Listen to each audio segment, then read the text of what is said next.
Hello and welcome to the top 10 investments in Magic today. So there's two general strategies for making money in Magic. One is flipping stuff, just buying it and quickly selling it to buy more. That usually makes you more money, but it of course takes a lot more time. This video is not about flipping, this video is about the long term, which brings us to our second strategy, which is just buying something early before other people get into it and then holding it for 5 to 10 years. You don't need to put any time into checking its price, you can just come back later and it's worth a lot more. If you're like me and you don't want to put any time into it, definitely this method is the best. So a quick disclaimer, I'm not a financial advisor, I'm just a guy on the internet, so please do your own research, make your own mind up. This is just my opinions of what I think will be worth more in the future.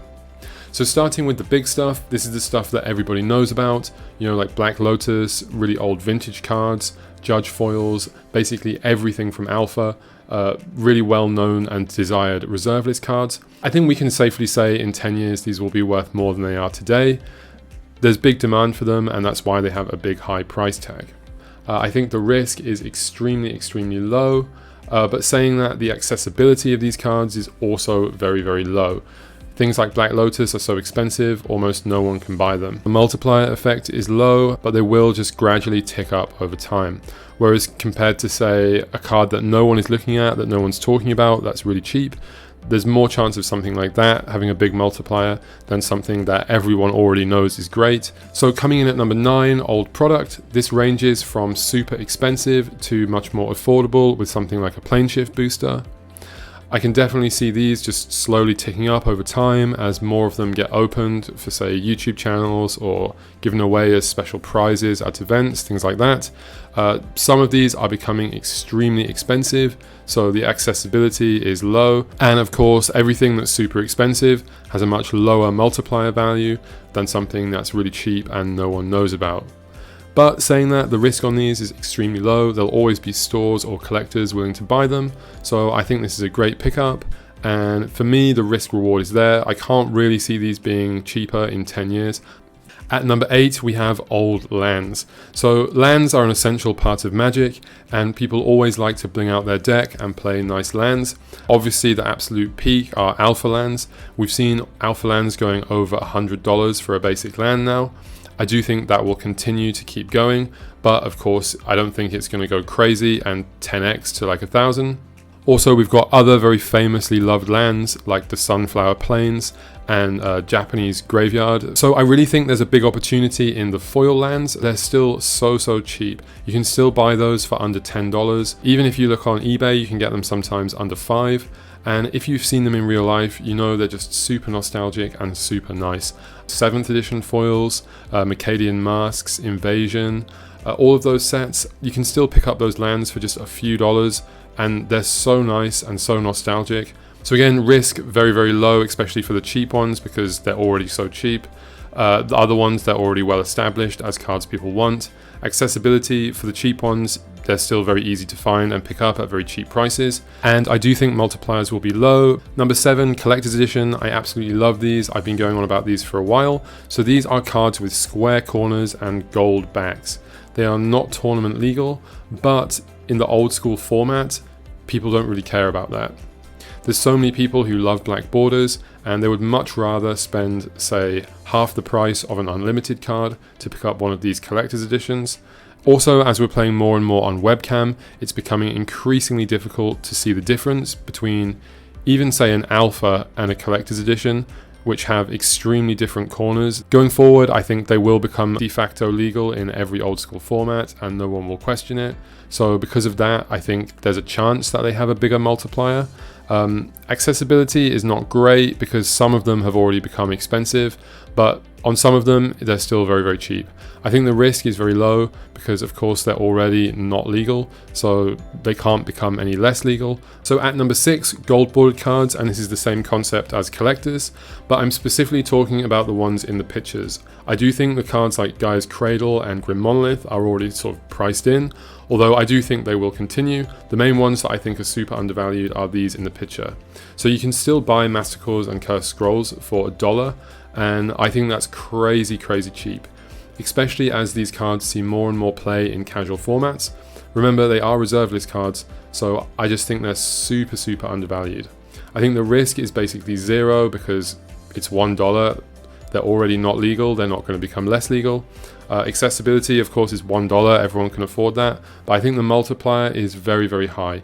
I think the chances of these cards going to $10 is really not that unlikely in 10 years, especially if the regular reserve list versions become much more expensive. So at number 4, PreModern Cards, and in case you didn't know, this is a PreModern YouTube channel, so if you don't know about this awesome format, then please do check out my other videos. Here I want to say I'm specifically talking about old frame original versions, not the reprints. And I'm also generally specifically talking about cards that only see play in PreModern. So at the time of making this video, I've seen all of these cards under $10. I've seen most of them under $5, which I just think it's too cheap for cards that are staples in a new up and coming format. This is very clearly a format that is not going away. It's a grassroots format that many people love and will continue to grow over time. So I think the card prices will reflect this. I think it's a good play to try and get all of these cards now at the start before they go up in price. The risk on these is reasonably low, mostly because of how cheap the cards are right now, but also because when they reprint them, they often reprint them in new frames or with new art. And the multiplier I think is potentially quite high. A card as old as Bottomless Pit, I can definitely see that being worth, you know, like $15, $20 if this format gets big. So number 3, foreign black bordered old school staples. I'm specifically talking about cards that see play in old school, and I'm not just talking about powered old school. The X-Point format is growing and becoming much more popular. I also make videos about that if you'd like to check that out. So the price difference between these versions and the original versions is massive. Of course, it's always going to be because the originals are the originals, but I feel many of these are just far too cheap compared to how expensive the originals are.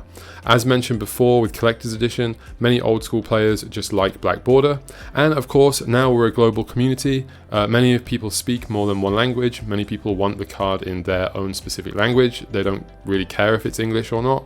So I won't go on about these. I think the risk is very low because they're old school staples, and of course they're very old themselves, so there's not ever going to be any more of them. And I do think as we get more and more players come, they will see these as an alternative.